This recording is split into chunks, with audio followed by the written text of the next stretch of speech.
Okay. Welcome everyone to the October 7th, 2024 meeting of the Bicycle Advisory Committee. My name is Alan Gonzalez. I'm the staff liaison, the transportation planner with Arlington County DES. And I will pass it off to Cynthia Palmer, who is the chair. Thank you, Owen.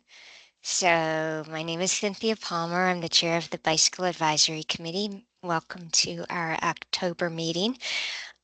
And we will start by introducing ourselves, and each person can answer the introductory question, which is, tell us if you use Capital Bike Share and or other bike share services here in Arlington County, and have you ever tried bike share in other cities?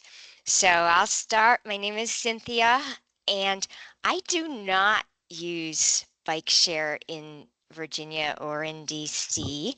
I'm very attached to my own horse. But I do use bike share when I go places. So when I have like a work trip in New York City or in Minneapolis or other places, I have used bike share, and it's an incredible way to see, other places before my meetings and all.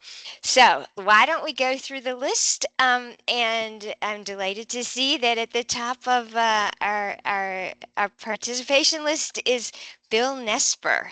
Thank you for joining us. Oh, geez. Thanks for having me. It's nice to see you all, and excited to be here. My name is Bill Nesper. I'm the executive director of the League of American Bicyclists. I live in Fairlington, and have for, 17 years. So, day job in the city, Farragut Square kind of area, and live here in Fairlington. So, to answer the question, I'm really happy to be with you and excited about the meeting. But yes, I ride bike share, couple bike share like a lot. I can't get enough of it, and yeah, I like to mix it up. And I do also ride bike share in other communities, and so I'm really happy to say we have, you know, comparatively quite a really good one. So it's really convenient for me. Happens to be, I can almost see the station outside of my house. So who's Excellent. next? Yeah. Thank you. Next up, Brian. Hey, good evening, everybody. My name is Brian Shelton. I'm the active transportation planner in Arlington County. Similar to Cynthia, I prefer my own bike when I'm in the district or in Arlington or in Alexandria. But when I'm abroad or visiting other cities, I use Capital Bike Share. Great. And Collier. Hey everyone. Um, just looking up my stats here. I Capital Bike Share is the main way I bike around. My current bike hasn't been usable for years, so when there's a station right outside, that's where I use it. But I visited 798 stations. I think I'm missing one. And then I've had 8,805 rides to date. So Wow. 2,000 hours on and 16,000 miles. So I know Capital Bike Share pretty well. I've been a user since it launched. I think it's a great system. And as others said, it's, I think of as visiting other places. I've visited, used Boston, San Antonio, Austin. We have a great system here. So we should continue to foster it and make it even better. So yeah, go bike share. Amazing. All right. I want to hear more details sometime, but let's keep going. David Ansell. Yes, I'm David Ansell, and like others, I don't use Capital Bike Shares locally because I have my own bike and like it.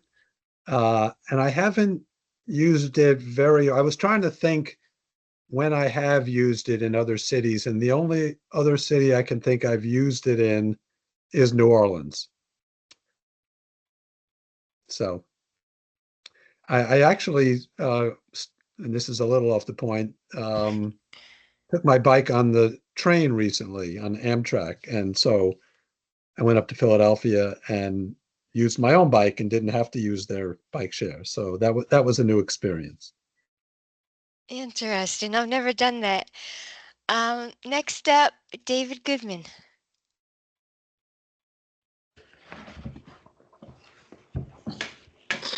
Hi, everybody.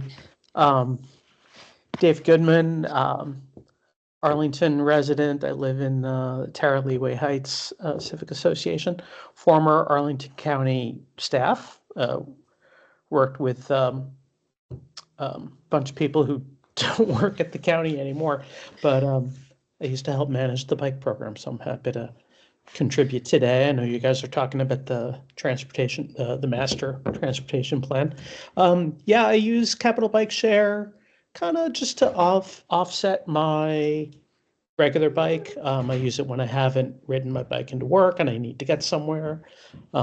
There's not a cabbie station really close by my house, and so sometimes I'll use the e-bikes, and pay the extra fee just to get a little bit closer to my home. But it's a great resource. I'm glad we have it, and I want more of it. Excellent. Ellen. Yeah, hey everybody. I'm a frequent user of the Capital Bike Share. I live in the northeast corner of DC. So Capital Bike Share is really convenient for me. I'm right off the Metropolitan Branch Trail. So there's a station right outside my condo, so I take that all the way up and down the trails into the bike lanes. According to the website, I've used it for 115 trips. So not as much as Collier, but I'm working on it. And I love using bike share systems around the world. So every time I travel, I try to experience their bike infrastructure. So I've used Minneapolis's, I've used London's. It's pretty good. Let's see, Miami's pretty good, and Orlando. Yeah, just trying to get biking as much as I can around the world. Wow, fantastic. All right. Eric Goodman. Hi there. I'm walking, so I'm not going to put on my screen, but I use bike share often to, I'll maybe metro into work and bike share back or vice versa, depending on the weather. So it's good to kind of mix up my metro trips sometimes. So as far as other cities that I've used it in, I've used it in New York City, Chicago,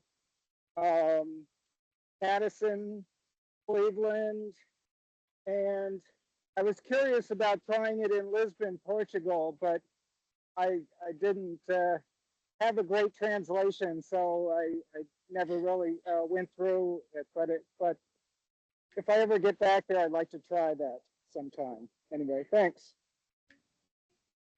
Very cool. Mike Hanna.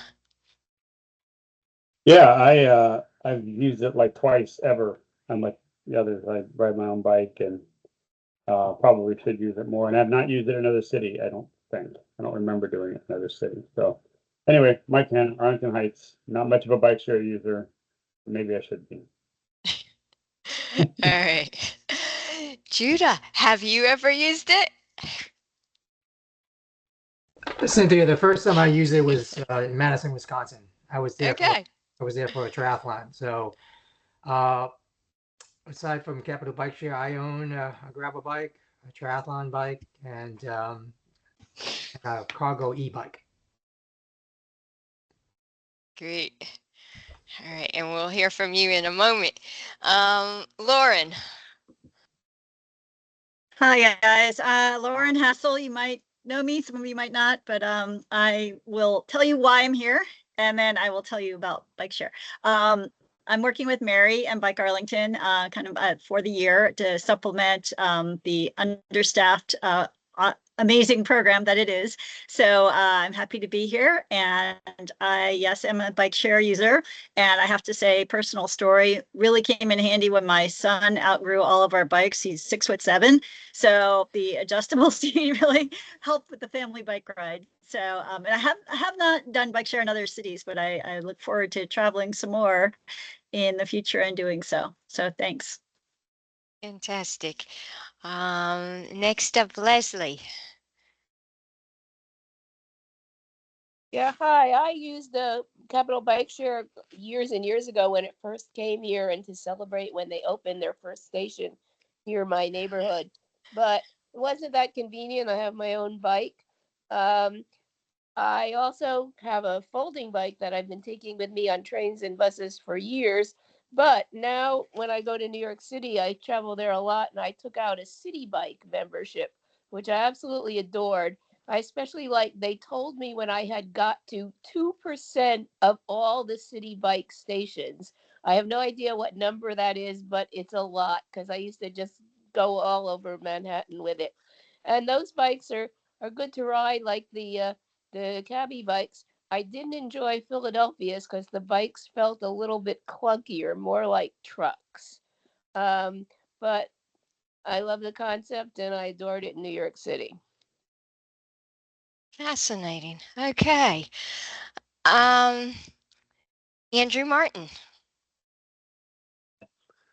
Hey, good evening. Andrew Martin, Arlington Heights, and I do use Capital Bike Share quite frequently. I do have a personal bike that I mostly just do for longer trips, for recreation. But if I'm just going around Arlington, even into DC sometimes, Capital Bike Share, according to the app, I have over 1,000 rides and over 1,000 miles on it. Wow. Okay. We're going to have a competition here soon. Mary. Hi, I'm Mary Delau. I'm with Bike Arlington and I live in Bluemont. And I ride my own bike, I would say 80% of the time, and I do Capital Bike Share the other 20%.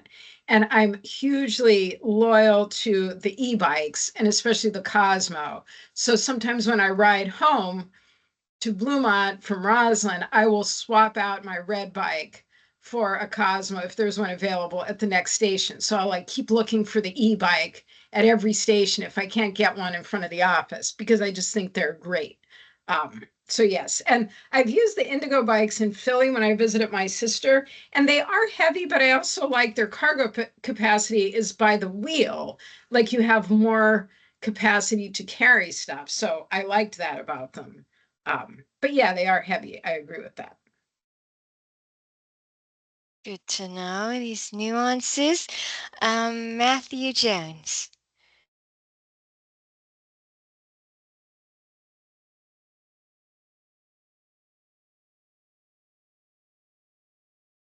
Do we have Matthew Jones? All right, let's keep going. Pam. Hi, Pam with Van Hynen's Best Advisory Committee, live in the National Landing area. I don't bike for lots of reasons, but I have a great story to tell you about my day. My husband and I had to go to DMV to get our new driver's license renewed and get one of those fancy new driver's licenses. And we were done in less than an hour. It is the best I've ever seen DMV. They have improved the service so much. It is so well organized. It was beautiful, and it's a great experience now. Thank you. Wow. An ad for DMV at a BAC meeting. Very cool. All right. Randy. Hi, Randy Swart. I live in Barcroft. Is my camera on?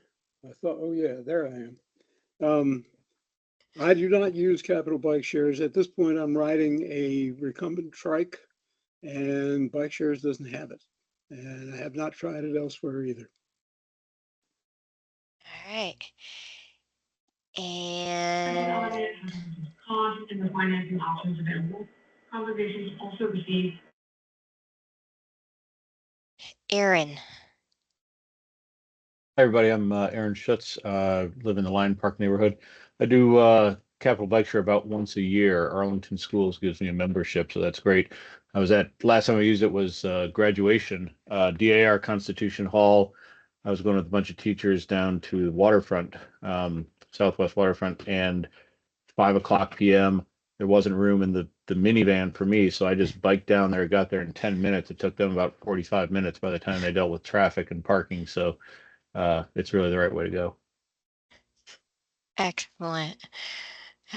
And Tom Hillman. Hi, folks. Tom Hillman, ACCS contractor. I help with the Capital Bike Share program. I use it quite a bit. Yeah, thanks. Thanks for having us. Great. All right. And one more call for Matthew Jones. It looks like he's having mic issues in the chat. Oh, okay. All right. Well, welcome, Matthew Jones. Did I miss anyone? Has anyone else signed on late? Would anyone else like to introduce themselves? All right, let's dive in because I think we're already late. So you're going to start with Capital Bike Share Program Update with Judah. Thank you, Cynthia. Let me Thank share you my. for coming. Thank you for having Tom and myself. Share this.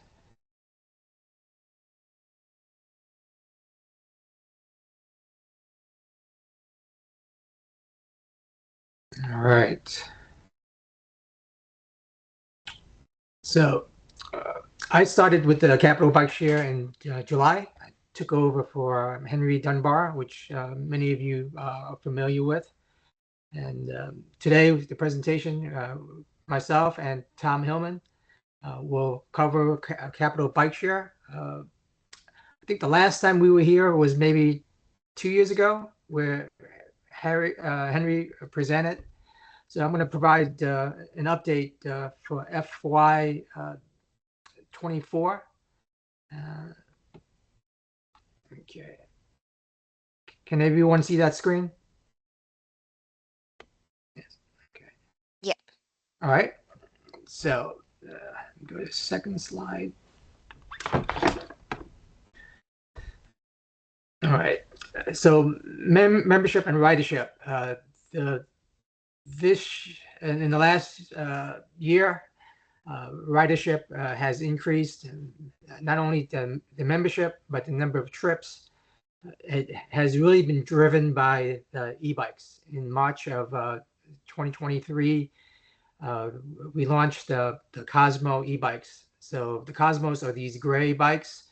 The old standard ones were the black e-bikes. So these Cosmos came on board in March of 2023, and they have really driven the number of trips and the increase of the members.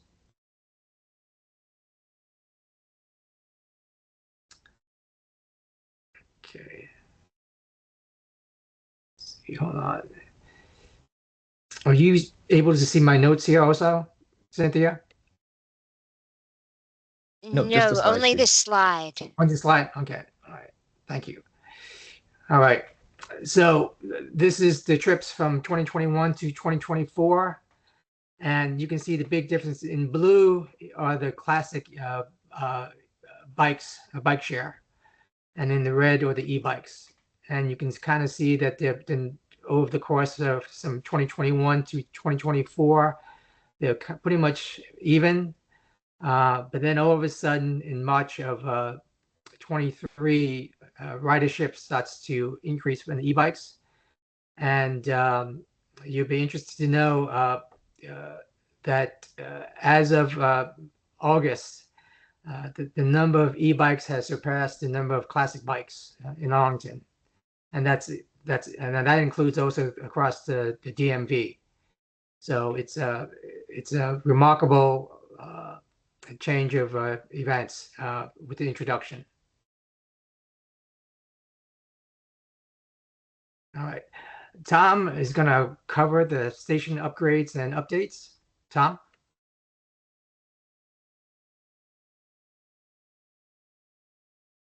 Thanks, Judah.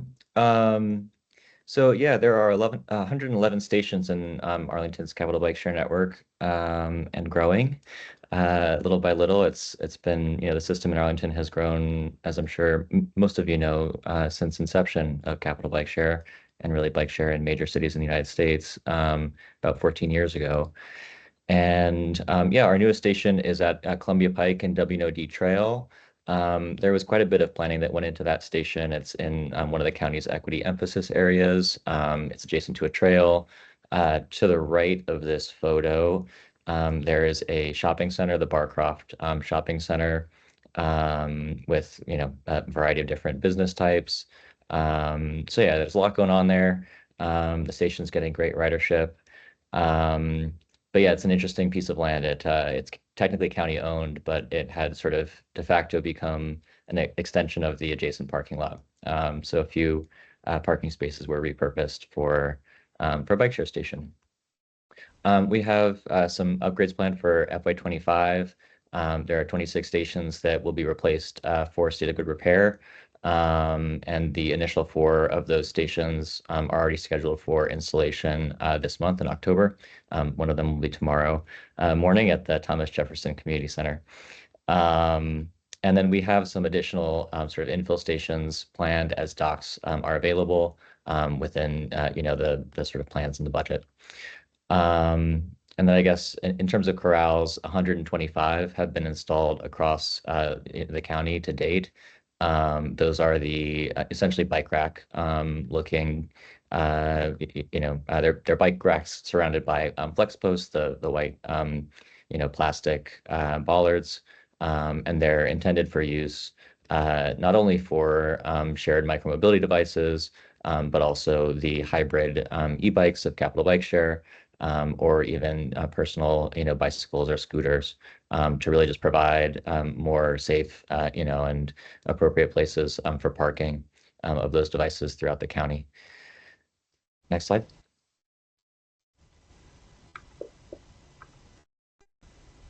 So the big update for this year is the pillar dock. So this is the sort of next generation of dock, bike share dock, that Lyft, the current operator of the Capital Bike Share system, engineered and designed kind of from the ground up in-house. So this is the Cosmo was their first bicycle that they designed themselves after they bought 8D and PBSC, which are the 2 equipment manufacturers that make the types of equipment that are compatible with the Capital Bike Share system.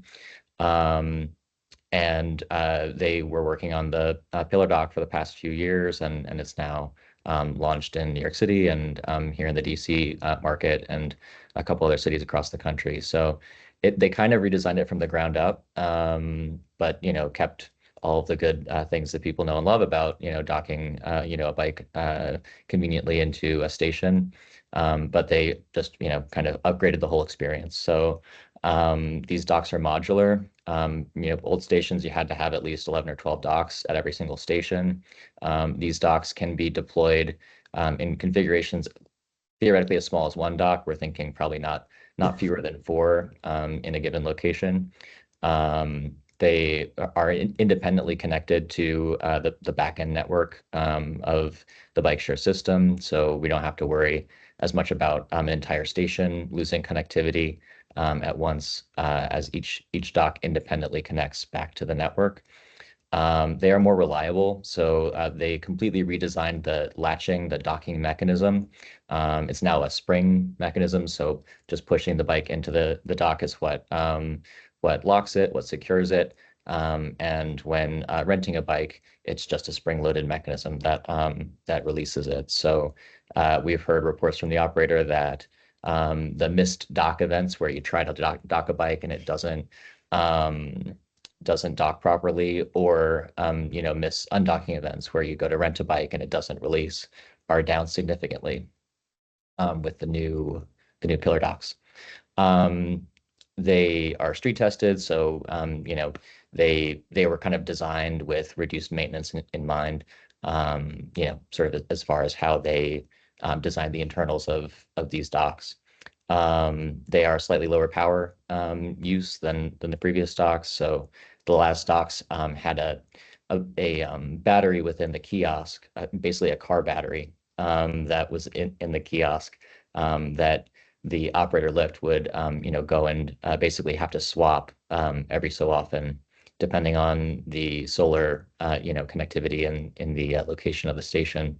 And these docks can run, they set up to 60 or 90 days without any sun. So they are more efficient in terms of power and will reduce those trips that are required periodically to swap batteries at stations. And they are, we are very excited that they are capable of charging e-bikes within the dock directly, either via a solar canopy or via a direct, power grid tie-in. Next slide. So these are just our first, 4 deployments of the pillar docks that we have planned. Again, TJ Community Center is tomorrow, and the last 3 are towards the end of the month. And next slide. And yeah, these are the corrals that I was, describing, essentially bike racks with, some flex posts around them, just designed to provide safe and convenient places for people to park, bikes, scooters, etc. Next slide. Okay, I will be covering the following slides, Meet the Corrals. Thank you, Tom.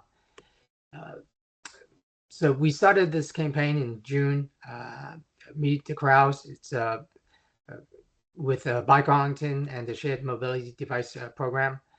And the whole idea is just getting the scooters and bikes off the sidewalks, safely parked and out of the way. And so we've, I'm going to show you a video of the campaign. This one was, the campaign was initially started in the elevators, residential and commercial elevators throughout Arlington. And so there is no sound. It's 15 seconds long. So let me play it.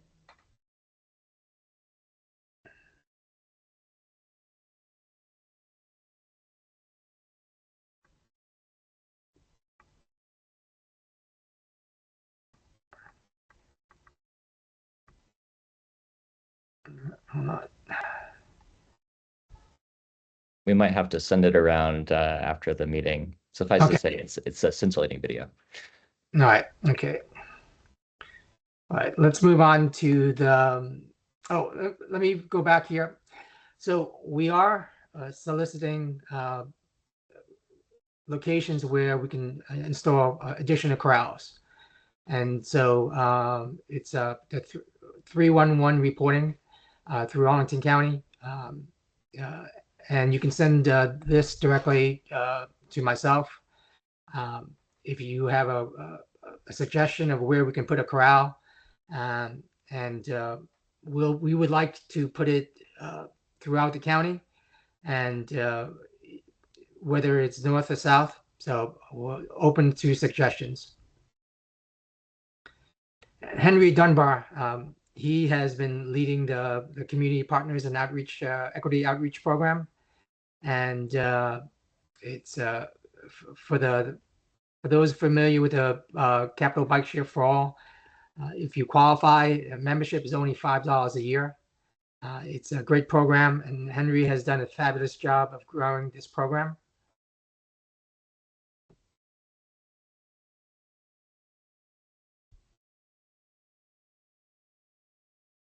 All right.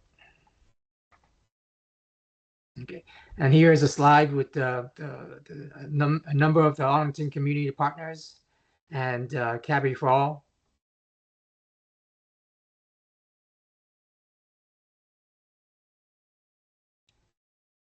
Henry has been doing a lot of outreach with, he has 2 assistants that work part-time, and he has done a lot of community outreach with Arlington Food Assistance Center. And we've been,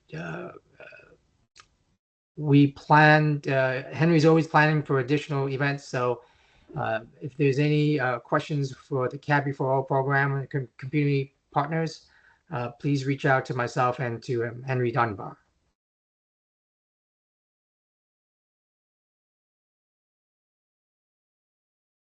Okay.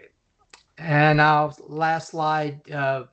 So we've got the capital bike share summary report that we are working on, and we anticipate having this completed and within the next 1 or 2 months.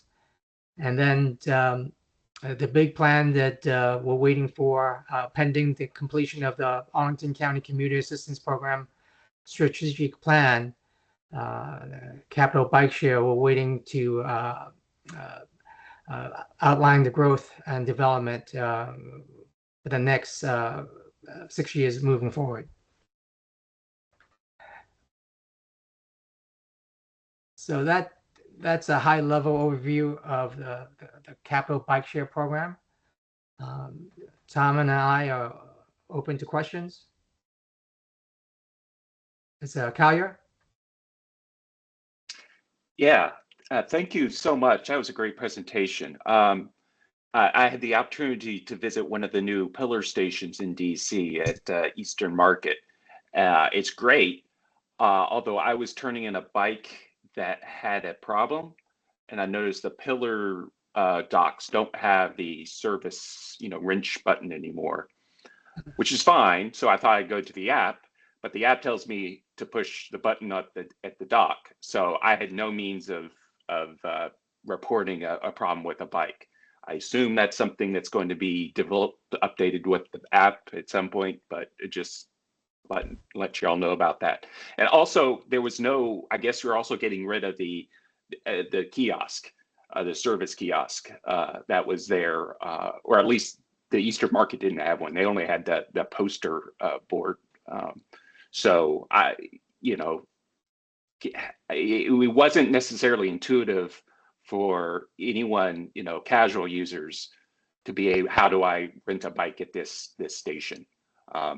Maybe a launch thing. They have yet to put any kind of graphics or tell folks to go to the app, but without the kiosk, it was, I don't know how you would have functioned, but otherwise I'm looking forward to the new docs. Thanks, Collier. Yeah, I could speak to both of those points. The lack of a wrench button is something that we noticed immediately as well. It's something that Lyft didn't really telegraph to their municipal partners in advance of the launch. So needless to say, it's something that we want to see in a future model iteration of this model of the dock. I appreciate you sharing your experience, with a bike that needed to be repaired, and so I will take that feedback back to Lyft to make sure that they're aware that there's a little bit of a disconnect between the wording in the app right now and the user experience with the new docs. With respect to the kiosks, that's something that they were more forthcoming with their municipal partners about in advance. They got significant pushback from all of the member jurisdictions across the DC region, as well as all of their other municipal partners in other cities across the country, so Boston, New York, elsewhere, where we basically said, no, thank you, we need a kiosk option. So that is in development. Their projected launch date for that is within essentially the next year. One thing that I can note for kiosk use in our region is that, interestingly, there is data on it, and almost all of the kiosk use that's existing is within the National Mall, essentially, and touristic sites.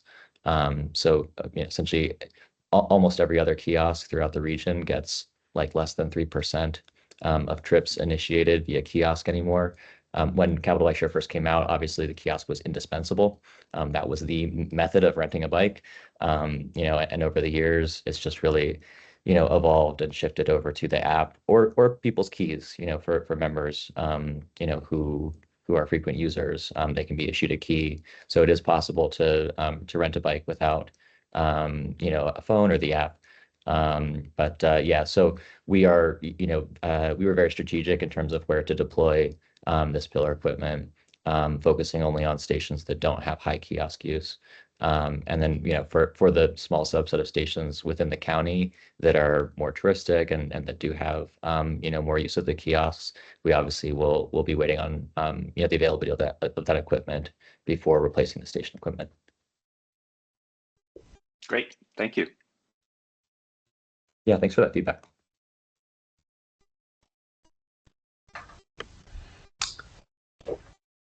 Additional questions? I see one in the chat, and so I can field that one as well. The question is about the whether the docks are compatible with the existing key fob. And actually, Judah, if you go back to the slide with the photos of the pillar docks, they don't have a slot anymore, but they do. Yeah, they have. They do still have the NFC card reader, so one just taps now. The key on that logo on the right side of the pillar docks, and it releases the bike. Great question. And let me add, I think Tom kind of touched upon this. When the bike is released, it's very quiet. So some folks don't realize that the bike has been released. You don't hear that clicking unlocking of the bike. And same as when you're docking it, it's quite smooth compared to the old style. That's right. And so rather than lights on the dock, they now have these flip indicators, red, yellow, green. So the indication that the bike is unlocked. There's a slight latching noise, but yeah, it's primarily the flip. Will flip when the bike is unlocked. So yeah, it's a slightly new user experience to get used to. Yeah, go ahead, Paul. Yeah, I hope I didn't miss you answering this question I had in the chat, but my question is about, is there a way to make these bikes more accessible to families by adding trailer hitches? So kind of a bring your own trailer kind of situation? We would love to, and it's something that we periodically ask of Lyft, for them to offer within, their line of equipment that they offer. As yet, it is not something that they have shared with us that they have plans to implement. But yeah, it's certainly something that I think would be very, interesting to add to the fleet, and we can raise that suggestion to them again. I know that it's something that other cities have raised interest about as well, and I think as of right now they are sort of more focused on the core product offerings that they have, and making sure that they deliver really high quality service on the existing fleet. I think we'd better end it there. Fascinating discussion, and perhaps we can continue the conversation over email in the coming days and weeks, and we should probably move right along since we have a packed agenda about to talk about the master transportation plan. So thank you both so very much. And how about we'll move now to Mike Hanna, to our representative to the MTP committee, and he will talk about some of the initial starting questions that we are asked to address. Yeah, thanks. Thank you. Someone, can you do the slides? I don't know if I'm in the deck or if it's a separate deck. But... Yeah, for sure. All right. So, yeah, so we have had one meeting so far of this group. So they've, just to give you some background, they have seated a new group to basically completely redo the master transportation plan for the county. Now, I have some good news, especially for me, because I'm not alone on the committee. Chris Slatton, who I don't know if is he officially part of the bike committee. I don't know. He's certainly a friend of the bike committee, if not on the bike committee. Is the chair of the committee of the process. So he certainly understands our concerns. And then Brian Shelton, who's on this call, is Deputy PM. So we've got good staff working for us. And then Jillian's on the committee, but she's actually representing the financial oversight committee. So I'm going to keep an eye on Jillian to see if she votes against money for bike lanes or something, because she's wearing that other hat, but I doubt it. And then Pan Van Hyn is also on it, who's on this call and a good friend. So we've got a lot of good people on the committee. I think they're certainly a sensitive group and understand the needs of biking, as well as the other multimodal needs. So just a little bit of background here. The slides are up. The current plan, the main plan itself, was completed in 2007. So, as they noted, it is really outdated. It doesn't really reflect either the trends in the market or even what the county is currently doing, much less planning well for the future. So it is time. Doesn't really provide the guidance the staff is looking for or the other stakeholders. The next slide. And I've just basically stolen the staff's slide for some of these things. So what they're looking for is a new framework. So some key words here: integrated, to integrate equity and Vision Zero into a fundamental component. They want a shared understanding of the priorities and trade-offs, and I'm not sure how they're planning to do it, but they're looking to make this a simplified document. And the theme here is they're really trying to make this a more of a high level guidance document than it has been in the past. And as I noted in my email, and we'll talk about this in a minute, all of the individual elements are going away, including the bike element. So they're trying to integrate into a single document. Next slide. So yeah, so this is where there's all these different stakeholder groups around transportation. I guess there were 6 different elements, or there currently are 6 different elements, including our element, the bike element. I know there's the pet element and several others. What they're looking to do is to not have these elements sort of as islands competing with each other to the extent they do. And I wasn't aware that they were, but it sounded like there are cases in which the different elements sort of conflict with each other in places, and it's made it difficult for staff. And one of the things they really want to do, that last bullet, is identify priority corridors. So I think they're going to look for places where there are corridors that need intensive study to figure out how we encourage multimodal transportation. And maybe, I don't want to say discourage car traffic, but certainly balance car traffic with the other transportation needs. Next slide. So, it's going to build on what we've already done. That's the plan anyway. Once again, visions, goals, policies. They've talked about metrics. I think Jillian or somebody specifically asked, are they going to have measurable outcomes? It sounds like they're going to try to do that. I'm not clear, and maybe Brian, if he's on and wants, if he's got input on this, how they're going to both be high level, sort of conceptual guidance level, but still have metrics that they can judge the plan against. And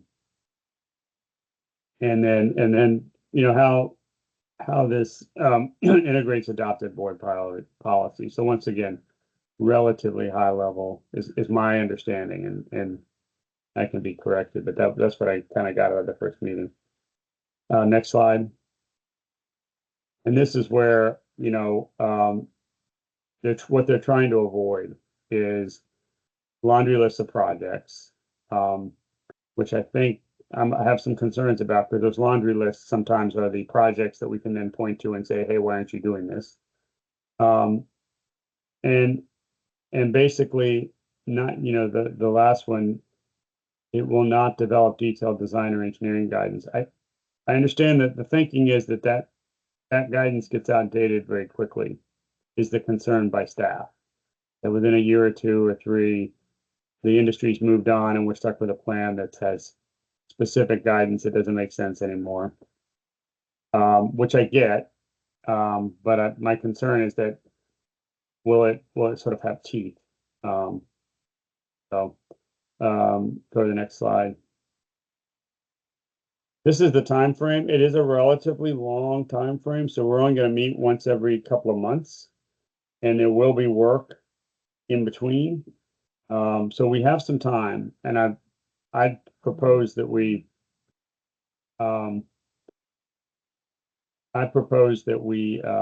use that time to our benefit to make sure that we are focusing on the things we need to focus on and get our input into this plan as it develops.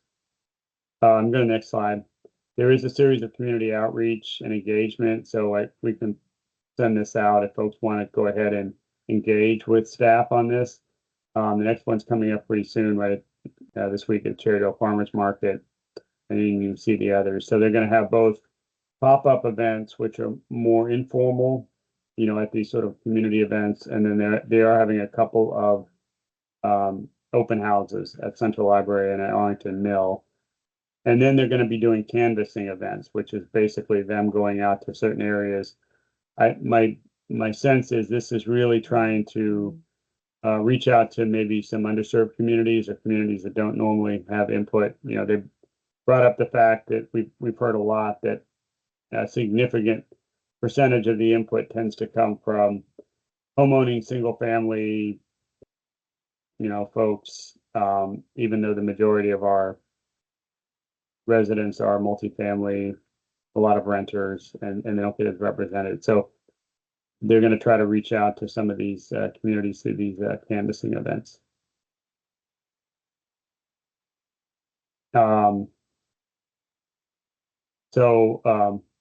We'll keep going. We'll get to the questions here at the end. So this is our ask, and then we start talking about questions. So, well, actually, I have several asks. The main one is by November 8th, I need to be putting together answers to these questions that represent the bike committee, and I've already received from a couple of folks. I appreciate that in email. I think Cynthia, we've talked about doing a Google Doc, which is what the PED committee is going to do. If we can figure out how to do that, and Pam, maybe you have a sense of how you guys are doing that just technically. But we'll try to get something like that up this week. But the 4 main questions are, how does your committee use the existing MTP? I've got some thoughts on that. I think it's very few meetings that go by that somebody doesn't bring up the bike element, and why isn't staff following the bike element? So I think we do use it that way. What are our hopes for a refreshed transportation plan? I think we have some issues that we see commonly that we bring up a lot during our meetings that would be great to get incorporated into a actual policy document that we can point to. Be good to figure out what our biggest challenges are. I think we know some of them. A lot of them have to do with safety, the comfort and safety of riding around Arlington, and more or less continuous networks. And then what are the opportunities? And obviously it's to deal with those. So I'd like everyone to be thinking about this. We'll try to get a Google Doc up. The nice thing about that is folks can see each other's comments. But if in lieu of that, if you just want to email them to me, I'll be pulling things together. The other thing I'd like to kind of challenge the committee, and maybe we can even talk about getting even a little subcommittee together about this. The bike element going away to me is a huge loss. I understand the reasoning for it, and I could envision a way in which the updated plan is more useful to us if all of our concerns and all the work we put into the bike element somehow gets enmeshed into the rest of the plan. But for those who maybe are new to the committee, the bike element with the update, The update is now, it was 2019, so we're going on 5 years old, even though we feel like it's brand new. But it's a 66-page document. We had 5 major goals. Each of the goals had multiple policies underneath those. And each of those policies had multiple implementation actions. And so there's a lot of work in it, and there's a lot of specificity in it, as well as we had a system map in there that identified a lot of future bike lanes, trails, on-street biking, where we wanted to see that network pulled together. I think it would behoove us, or some of us, to dig back into that plan with a couple of thoughts. One is, well, first of all, how do we do? It'd be interesting after 5 years to see how much more that network has been built, how many of the major issues have been dealt with. We had talked about having some metrics, but I'm not sure those were ever truly followed up on. But it would be good to kind of just assess 5 years in, where are we with that planning document. But then the second ask is, what are the must-haves that we need to make sure come out of the bike element and get into the main plan, that we just, we'll go to the mat to make sure to get in there. Obviously we're not going to get all that verbiage in there, but it would be great to make sure we got some of it. So that's all I've got. I see a couple of questions, and staff, and Brian, I don't know if necessarily Brian put you on the spot. You didn't join this call necessarily to talk about the transportation plan, but Dave had asked what is meant by ground plane, because I didn't really understand that either. If you go back a few slides, Elwin. Go down. Let's see. It was, no, go down. Go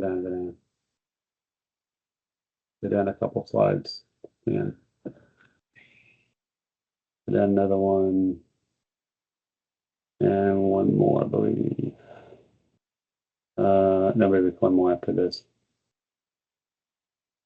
Yeah, make recommendations beyond the ground plane.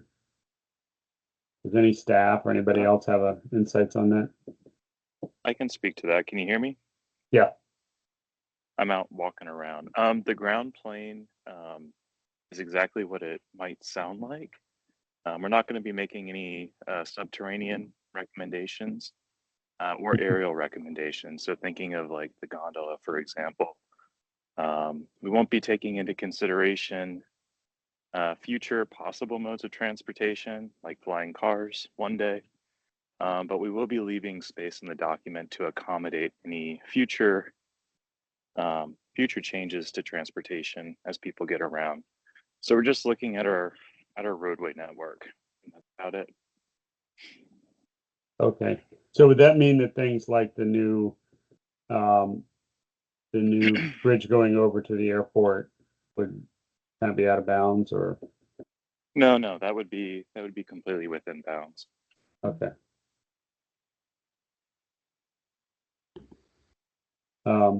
Yeah, and Eric Goodman asked about a big announcement. Yeah, and I think there was supposed to be a big public announcement today that this process was starting. And the website was going to go completely live and all the rest of it. I don't know that happened. I'm not sure either. I'm pretty sure it has been. There should have been a press release. But with all things press releases, we're kind of left refreshing our browser tabs until it happens. I stopped doing that this afternoon. There was a press release late this afternoon, and I haven't been back to the website. I hope that they've updated the website too. Yes, it should have. Everything should have been updated.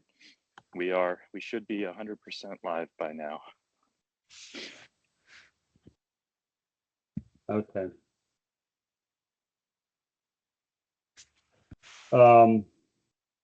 Let's see. And Eric, you said there were metrics in the plan. I know we had metrics in the plan. I guess the question was, have we been updating those or getting updates from staff about how we're faring against those metrics? I can answer this one again. Last year's update was a few months late. I think we had a couple of packed BAC meetings where a presentation wasn't able to be provided. It was also Okay. my first year putting them together, so I don't think I was ready until about February. And then after that, we had sent an email with the presentation of the metrics. There'll be one again this year, come January or February. This has been done in the past. Okay, and is it the intention that keeps going even after the element is gone, or does all that kind of go away with the new plan? They'll continue until the new plan is adopted. And then, as you had mentioned in the presentation, there will be a new set of metrics. Okay. We don't really know what those are going to look like or what they'll address exactly, but we imagine that we would probably be presenting updates on those instead of the current ones that we're using. Okay. It's like David Goodman had his hand up. Yeah, thanks, Mike. Just a general thought on, we'll just stay on this slide for the moment. Concerns me a little bit that the most concrete things that we know about the MTP update right now is what it will not do, right? We know very definitively there won't be a laundry list, there won't be recommendations beyond the ground plane, and that it won't be having detailed design guidance. Other than that, we don't know what it will be providing other than a higher level, more, I don't know, sounds more generic in a way, which I think is, I understand Mike's concerns, because it seems like the value of a master transportation plan is that you do get into specifics and things that you need to accomplish. I understand the need for all the modal elements to be synchronized with each other, right? That's probably something that always should have been done, even when we were working on them as individual elements. It's unfortunate that they were not synchronized to avoid internal conflicts, but it seems like a starting exercise would be, rather than writing a whole new MTP, maybe just to resolve the conflicts rather than saying we're going to have a master plan that's more general than the current one.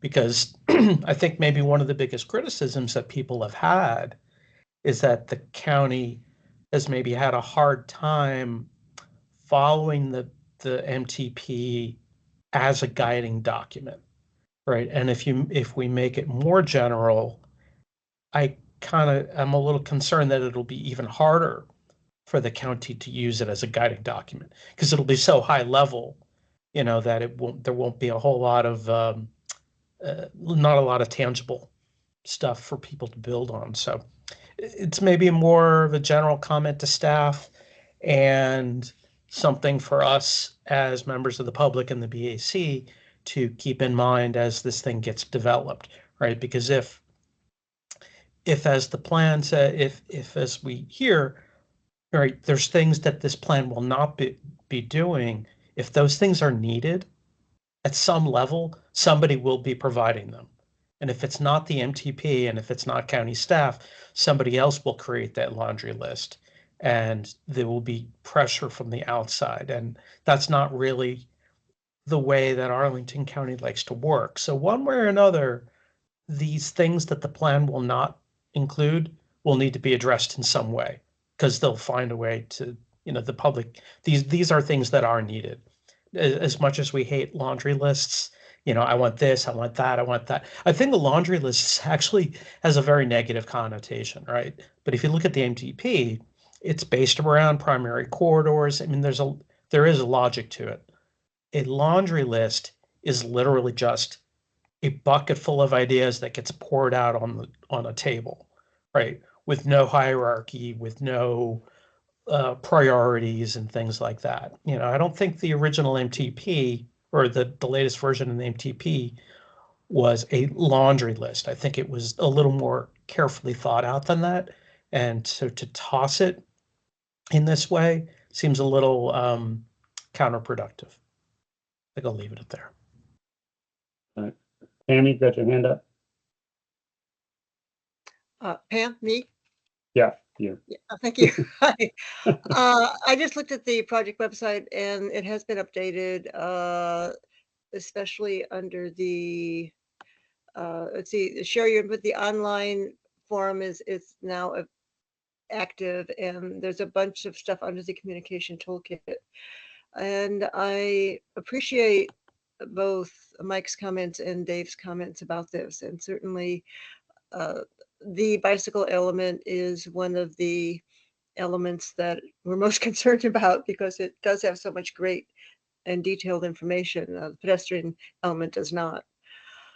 I swear one of the things that probably Christian said, because Mike specifically asked in the meeting what would happen to the elements, and we were told they're going to go away. But I swear somebody said that. But as we get to the end of the project and there is a need to bring some of this stuff back in some format, that would be an option, or at least that option would be explored. And I think a lot of the stuff in the bicycle element is a good example of that. So let us hope. And Mike, I thank you for your presentation. It was terrific. Thank you. No, I think, I did ask specifically about the bike helmet, and I asked specifically about the map that we put together. And the answer was that the much of that information, some of that information would be brought into a comprehensive map of priorities, I guess. With an emphasis on, we've got X feet of right of way and we need to accommodate bikes and peds and cars and multimodal. And so, and I get that, right? We can't just put a bike lane everywhere we want one because we want it if there's no room for other things as well. So I get that, but my hope is that we bring as much of that information off of that map into the overall MTP map.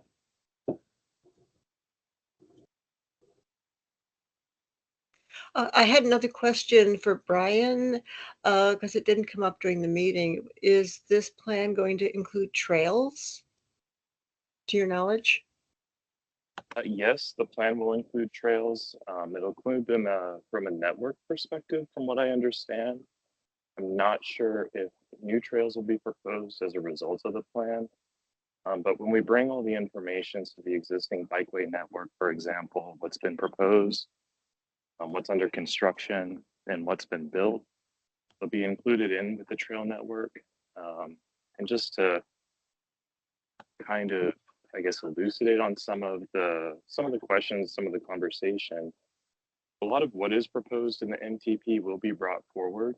We don't want to leave any part of the network hanging or floating, so to speak. We still want to see a completed bikeway network. We're just looking for areas to, again, just to prioritize and bring forward as a way to make improvements.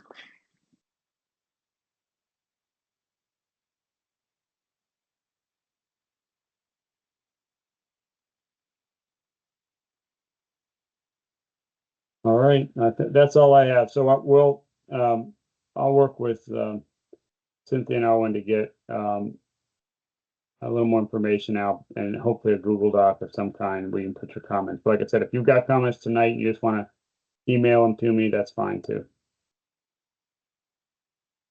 Thank you so much, Mike and team. That was fascinating.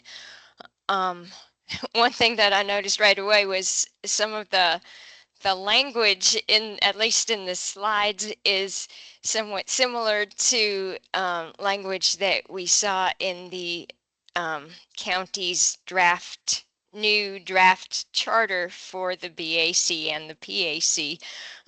This talk of how we're going to address the trade-offs and so on, which isn't really the role of the BAC, and we've been pushing back. And I mean, this question of whether, to what extent the new MTP will have teeth, is also a charter question we kept putting in, like safety. We want to be talking about the intersections and so on, and the county wanting a much more sort of generic document. So we'll be very interested to see what comes of this. Some of these discussions are related to the next topic on our agenda. And in particular, this question of sort of our role and who advises the county staff. This is one of the questions that I did send in advance to our guests. We are so pleased to have Elizabeth Kiker, the former BAC chair, and Bill Nesper from the League of American Bicyclists, and Elizabeth is now with WABA, Washington Area Bicyclists Association, so as the executive director. So we are so pleased to have Elizabeth and Bill here for a discussion, and I sent them a handful of questions in advance, but mostly we can just talk about issues that we're facing and what they've seen in other jurisdictions and how Arlington County can learn from others and do better, and where we shine at already. So thank you so much, Elizabeth and Bill. The floor is yours. Thanks so much.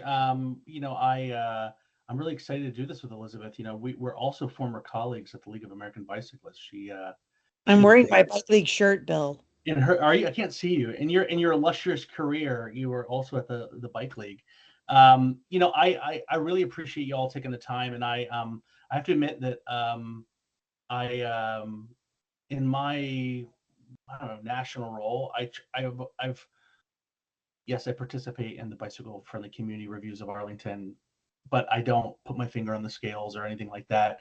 And as somebody who lives here, I'm always like, of course, I have my opinions on things, and I don't know, maybe I'm not doing my part as a resident and all that to participate. But Elizabeth and I are both residents here, and she has done so much like service to the biking community here in Arlington. I'm really excited to have this opportunity to talk with all of you and alongside Elizabeth. So yeah, you sent questions along. I don't know, Elizabeth, I think I want to just defer to WABA. So the League is a national cycling advocacy organization, but the local advocacy group, our local partners is WABA. And so officially, we're always deferring to WABA. WABA takes the lead on local advocacy work.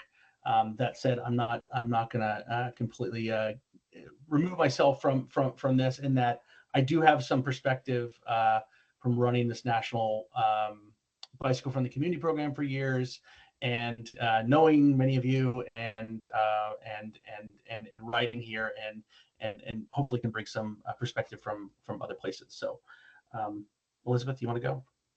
Yeah, it's good to see y'all. Good to be with you. Hi, Cynthia. I roped you into this a long time ago, and look at you. You're just doing excellently.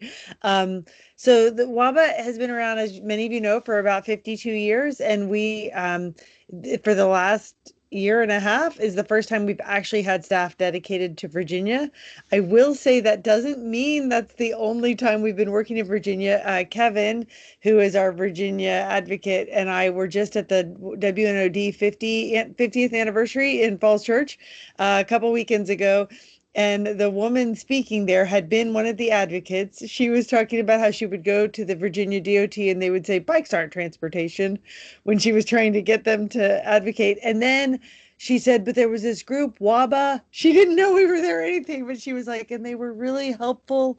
They really pushed us to do this and do that. So WABA does have a long history of working in Virginia. And then, as Bill said, Bill and I live here in Arlington. So we are particularly biased toward Arlington and against Arlington, if as the case may be. But yeah, Cynthia, you sent over some questions. I don't know if you want us to just sort of roll through those, or if you said if we're opening it up. I think there's a lot of, I did some studying just so I could answer your questions. Well, why don't we start with the questions and then we can move into a discussion. Okay, are you going to read them or do you want me to find them? I will look them up. So I can just give a summary. I won't read them because they were rather lengthy, I think. But the first question was, what can Arlington do better to make the roads and trails safer and more comfortable for bicyclists and for walkers? And I think Bill will have a lot of sort of national perspective, but for locally, it just feels like one thing that we've really seen, and this is going to be the answer to like the first two questions, is like iterate. Like the faster, the more you can try things out and test things. I know many people on this call were just with me and like super excited when Sharrows were invented. We were like, yeah, Sharrows! And then speaking of bicycle master plans, they were written into all these plans. And then 10 years later, you were like, sorry, I've got to put a Sharrow in. It's in the plan. Like, no, we hate Sharrows. They're terrible. And so as the speed in the United States and particularly in our region has accelerated, it's important that we keep up and that Arlington keep up and that like, okay, so bike lanes were great and then protected bike lanes with cars were great, you know, back when it was like a parking lane. And then, oh, there's those, what are the things called? The posts, but those don't help anyone because they just hit them. Like, so, and it's faster and faster. And so it's like, keep investing. And I think it's important to just keep pushing and keep trying. And I do think that it's awful to compliment Arlington, and certainly I wouldn't, but like there is there is a lot that they are doing.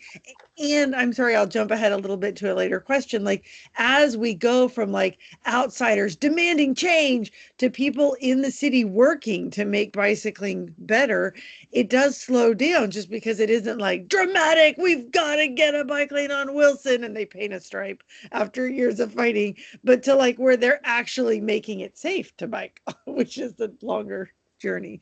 But it is still really important. But I think that's what we want Arlington to do, is just like faster, everything faster. Yeah, I agree. You know, Arlington, I just want to say, you know, has made tremendous progress. I really do. I'm so proud to live here. I get to ride my bike all over the country and other countries and see what others are doing. You know, there's this one side of me that's just, I don't know, maybe the more objective side where I get to see how bad it is in a lot of places, maybe, and how little has been done. So I think, you know, Arlington leads on many things and has been recognized with this gold level award. And, you know, I've been at this organization for pretty much the whole time that I think Arlington's been applying for the award, since the first bronze level award almost 20 years ago. You know, there are changes. This is iterative work. It does need to go faster. We would echo exactly what Elizabeth says. And you know, I think, you know, this is such a perfect time. Like this conversation we're just having right before Mike gave that great presentation.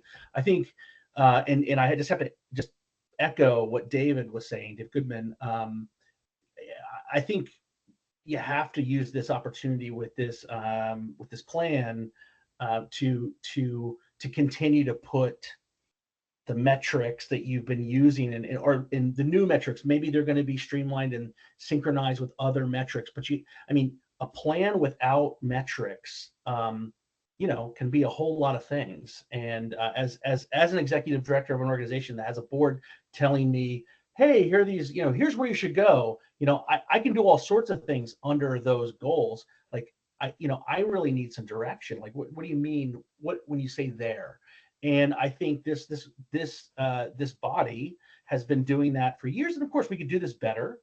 And I would echo the call for making sure that those metrics, that hard work that you put into the bicycle element, get rolled into. And the new version of that, it doesn't have to be all of them, but you need to get those into this plan so that we know where we're going, and we know if we're getting there, and it's not going to be perfect. It's going to be iterative.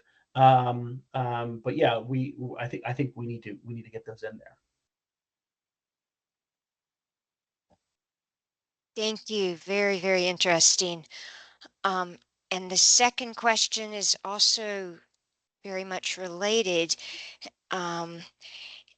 About 6 years ago, the county started de-emphasizing the role of the advisory committees and relying instead much more on broad surveys of the population combined with pop-up open houses. And just today, in fact, in an email, I learned that Department of Environmental Services, DES, will no longer attend BAC or other advisory committee meetings to discuss specific projects. The question that I sent you all was much longer, but the gist of it is, like, what do you see as the role of advisory committees? I know that we need to have an advisory committee to get the gold rating, but some of us have thought, like, do we just disband if we can't talk specifics, if we cannot communicate on Longbridge or on whatever it is, like talk to staff, then why are we here? Well, so I mean, that's an extreme view of things, but what should be the role of bicycle advisory committees as people who sort of work around the country and know how the BACs are operating? And we're told that a main reason for this, well, that the two main reasons for this shift are, one, staff capacity, that it's a lot of work to come to these evening meetings and people have families and so on. Get that. As a single mom, I totally get, night meetings are a pain, and they're just, we do them anyway. And second, that it's a question of equity, and that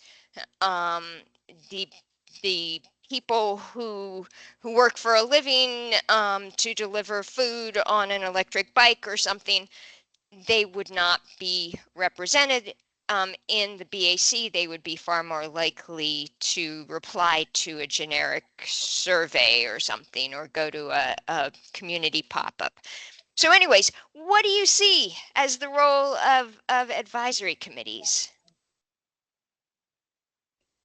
Should I go first, Elizabeth? I was going to say, Bill, do you want to do it, or do you Yeah, want me to? I'll do this one. So, and obviously jump in and shut me up. I mean, I think you all have a critical role to play around the country. I mean, in the best bicycle friendly communities, there are varying, various versions of the Bicycle Advisory Committee, but I think that there's a critical role to play in that space. I would call it I don't know, in any sort of organizational space, like I would call it the reformer space. So you're sort of you're the inside game. You're close to, and it is sad to hear that, staff, I get it, like staff might not be able to participate all the time, but having that representation of people who know biking, and of course the committee can do what it can to have every neighborhood, more lived experiences and more representation on this committee. But there's this critical role in between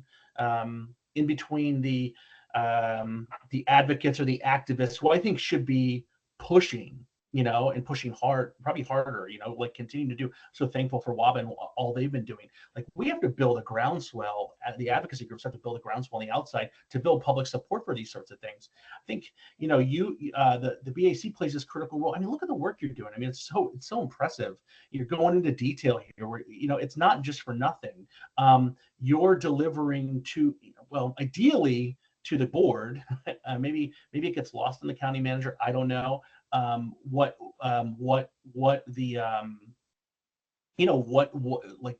needs to be done. And I don't think with the surveys that it's an either or, it's definitely a both and.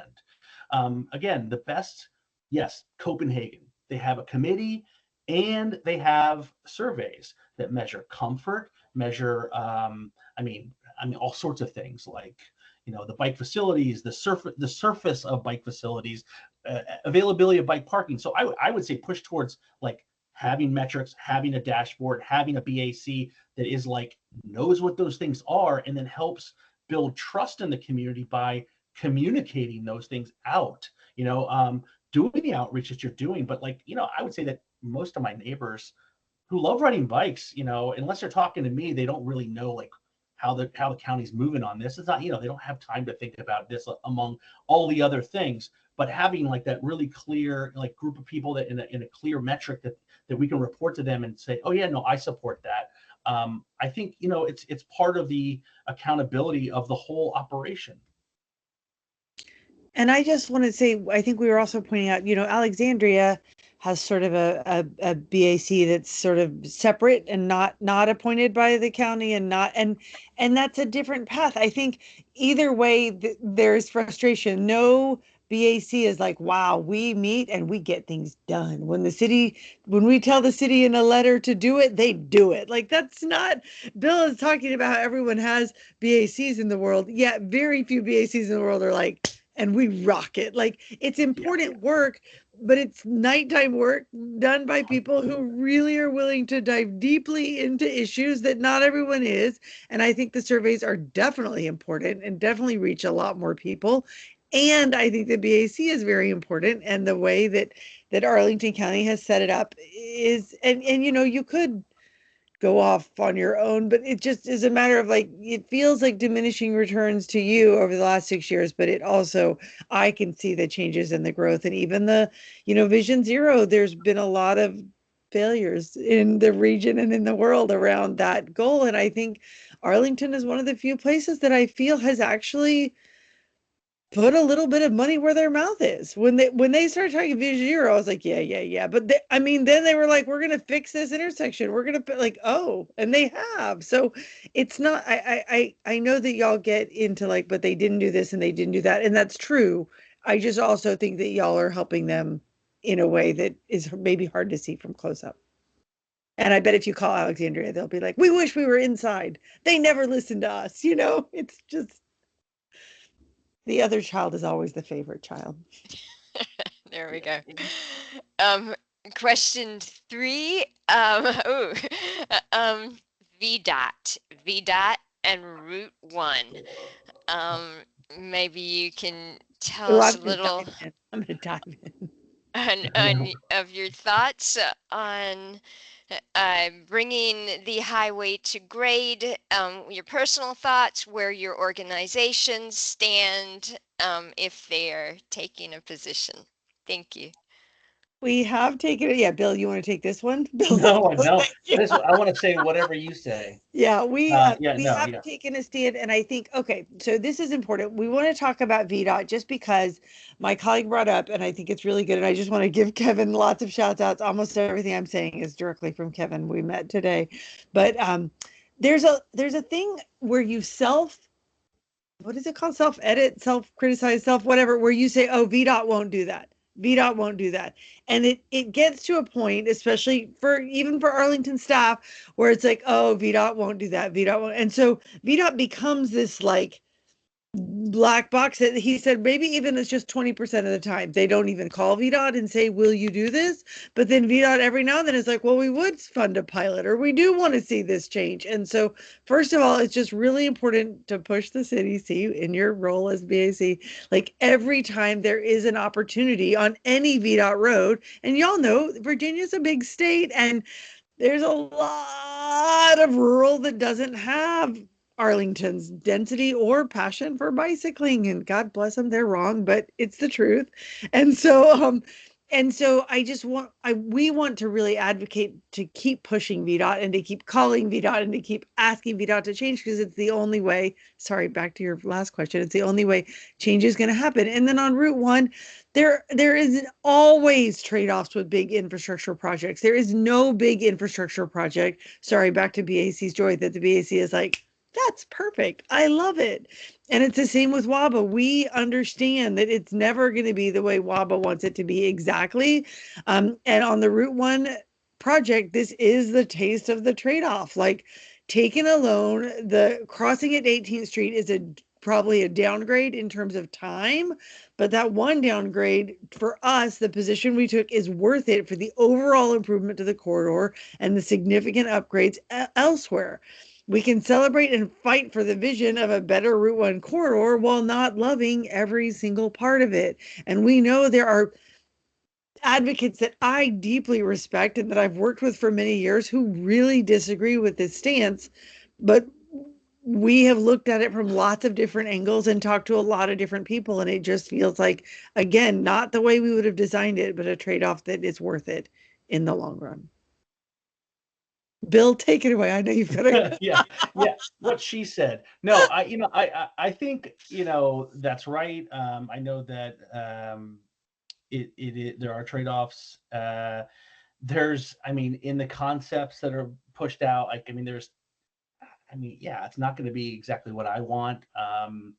7-lane highway boulevard through a built-up urban area is not ideal. But there are versions of this in major cities, and it can be done the right way. So I think, again, back to this committee, back to WABA, back to all of us, playing our different roles of trying to make sure that it gets done right. You sent a question. One of the sub questions was we have a number of very scary intersections, and I feel like this all the time. Thank goodness we don't have a lot of people dying on our streets who are biking. It's thank goodness it is really rare. There are a lot of scary moments. There are a lot of people who aren't biking because of things we haven't done correctly. Not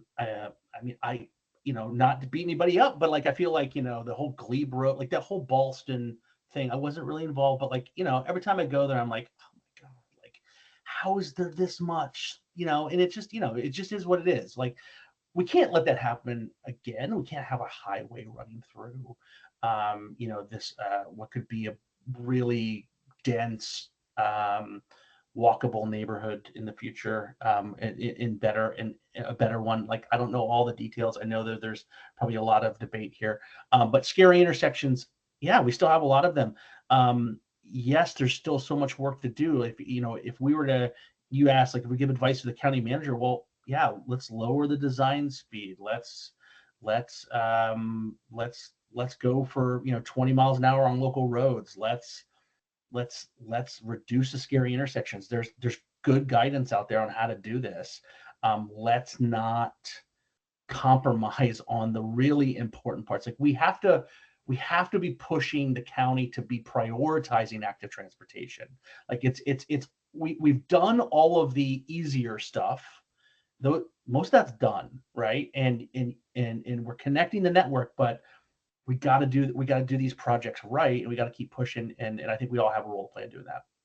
Well, and just sorry, one more thing. All the people who are riding, there are so many who aren't, right? But there, if you look at just Capital Bike Share numbers, month over month for the last 8 months, there's thousands and thousands more, and yet then they're riding on these bike and the bike lane ends, and we're like, well, Sorry. No. Like those of us who know are like, well, then you turn here and then you turn there. But all the new cyclists, and there's so many, and it's wonderful. And they look different, and their ages are different, and they're from different places, and it's fantastic. And we've just got to close those. And as Bill said, in the whole region, we've done the easy work. Now we've got to do the hard work. And with that, we will have to do compromises. Like the hard works are the intersections that everyone uses, that all modes use. And how do we do that in a way that makes it safe for cyclists? And I worry, of course, about all of us on the call, but I especially worry about the, hey, I love this. This looks like fun biking out there. I'm like, oh my gosh. Thank you. And one last question. We've heard people say that in some instances, when communities achieve gold status from the Bike League, they make less effort to try harder and do better. Do you find that's ever true? And do you ever give communities a lesser designation the following year because that's happened? Yeah, it's mostly not true. Like mostly you keep plugging away and you have a mature bicycling program and you have people like you all working at this and you have great advocacy organizations like WABA pushing it. So in most like gold level, you don't sit back, right? You keep going. But there are instances of this, and yes, we have demoted places like Denver years ago. Like for example, it's probably the biggest example of that. So yeah, we will demote. We don't like move the goalposts very quickly, but they're slowly moving. Not in kind of a a bad way, but in a sort of like realization of like, wow, we can do this better. For like the equity, diversity, inclusion sort of lens that you have to look at all of your work. Are we doing these programs? Are we doing this infrastructure for everybody? Things like that. That's really evolved over the last 10, 15 years. So there's that too. So I in most cases, this inspires. You all filled out this application and I mean, got so many points, and people might say, okay, well, is it is that real? Do they really do that? Is that really are we really measuring that correctly? Does Arlington really have 86% of its streets are low stress streets? Like, I mean, that's what our measure says right now. And I think People for Bikes, they do like a network analysis. Theirs says gives really high marks for what are often 25-mile-an-hour roads that have no bike facilities on them, Wilson Boulevard in many cases, and others, where you're just kind of like, yeah, well, I mean, if you're like a strong rider and you feel pretty good, yeah, but you'll go for it. But again, reaching everybody, we're still not there yet. We've done so much great work, but still not there. But yeah, no, usually this inspires movement forward.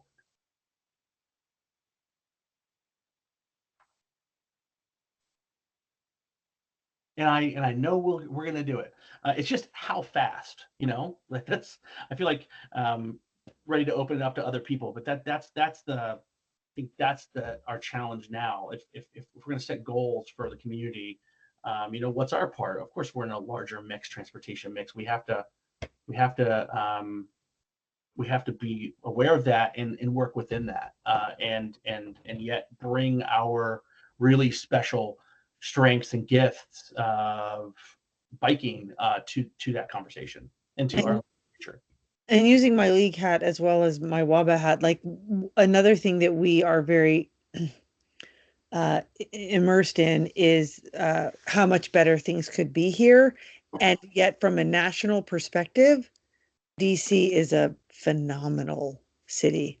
And that's not just from my knowledge of the league, it's also like from growing up in Houston, Texas, is from visiting lots and lots of cities and biking there as adventure cycling board member. I mean, DC has so much, and Arlington and Bethesda and all the region, we have so much that we can improve on, and we have done so much in the last even 20 years since I started working at the league. If you had said that day when Bill was explaining to me, no, we can't say we're pro bike lanes because some people are against them because back then, remember, bike lanes were like. Oh yeah, it was the most surprising thing I ever. It was like the Yes. first day of the league. I found out that there were actually bicyclists that didn't like bike lanes. Yes, and I was like, say it again. What?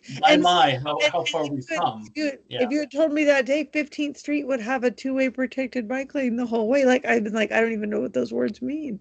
Like the region has so far to go and has made huge strides. Great. So who has questions or issues to bring up? Pick on Bill. Who has issues? I want some issues. Seriously. Aaron. Yeah, I'll jump in. I love what I'm hearing here, but I'm hearing you say we've come a long ways, but we've got a lot further to go. And when I'm looking at the future, I'm seeing that we have the capacity to have a tenfold increase in micromobility stuff, but we're just nibbling around the edges in most major cities. Let's see how we can maybe move 3 parked cars to get a narrow little bike lane, but we don't want to move 5 parked cars. Oh my God, don't say parking because I'll just get. Oh my God. Oh my God, parking. Yeah, all the Arlington car Nazis have to just leave the county, please. So how are we going to get that tenfold increase that we really need to make a big difference? And how are you guys going to fix that for us? Yeah, we already have it planned. No, I think you're right. We are kind of nibbling around the edges. I think that's a great way of saying it. And I think the truth is that to get that tenfold increase, we do have to make really giant decisions on some really tough roads. And by we, I mean the cities that we work in and with, and particularly in Arlington. There's just it's like, yeah, we really need to do that. Okay, then we need to do it. We need to build the pedestrian and bike bridges that Copenhagen does. We need to invest in bike only infrastructure. We need to build the protected bike lanes, and nothing left is cheap or easy. And so it is a tenfold potential, and it's happening. I mean, it really is increasing. It's just this is like what is it, the norming, like the easy wins are over. Sorry, I keep repeating it. Bill, you go. No, you're right. I mean, I think it's true.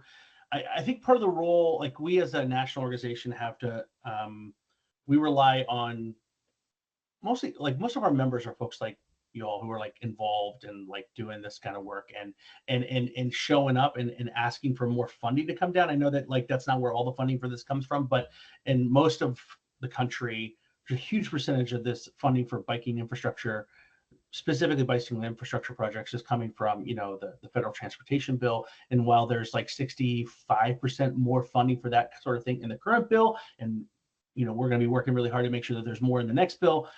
You know, there has to be, we have to all be like, you know, saying the same thing so that we can make the case for this. And then I think part of making the case nationally and at the local level is, you know, we've seen a bigger coalition. And you know, if we're talking about societal outcomes, if we're talking about, you know, like what is Arlington's goal, like climate goal, and then like how do we fit into that, you know, and how do we talk about how we fit into that in a way that is like short enough that people in our neighborhoods who aren't really into biking and don't really identify as bicyclists, you know, are like, oh yeah, I'm part of that, I support that, that's awesome.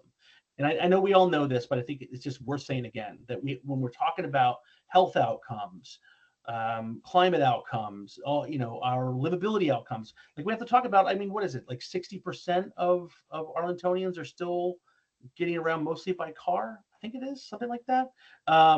You know, Copenhagen, I know we shouldn't use Copenhagen, but you know, it's like 30%. Cambridge, Massachusetts, it's lower than us. So I mean, let's shoot for what Cambridge is doing. You know, let's have higher mode share, transit, bike, walk than car. Let's break 50%. Yeah, but it has to be all of us sort of making it, like mainstreaming it. And I do think that this committee is actually part of that. You know, we're from Bicycling Advocacy Organization, so like we're bike all day long. And of course, we're trying to build a broad movement to support us as well. But you know, your role as like representing the residents here, like is super important.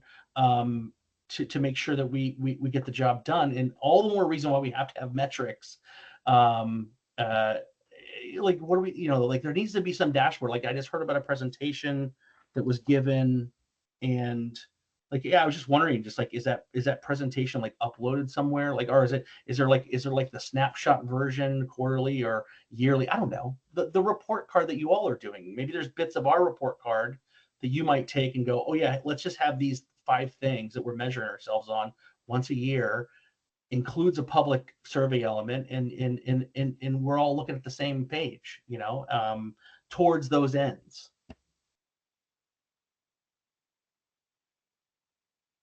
Mike, jump on in. Mike. Hey, Mike. Yeah.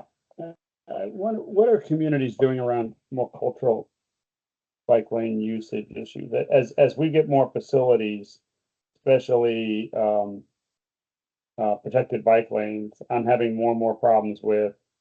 Yesterday, it was a lady with a baby in a carriage and a dog walking right up the protected bike lane because he found that more convenient than the sidewalk. It was the moving van who parked in the parking space next to the protected bike lane, who then put his ramp across the protected bike lane right about wheel height, right at the bottom of a hill, which gave me, it's about once a week. There's some new creative way somebody's using the bike facility for anything other than biking. And is there a way is it a public relations thing? How do we convince the public that, oh wait, this is a street that like it's bikes instead of cars, but you wouldn't do that in the street.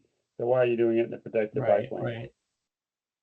I don't know, Elizabeth, have you all done anything on this in the city? No, I was going to compete with you on the 18-wheeler, like backed into between the protected bike lane and the curb. I saw it yesterday. I thought, my God, the time it must have taken you to back. Right there. Either side.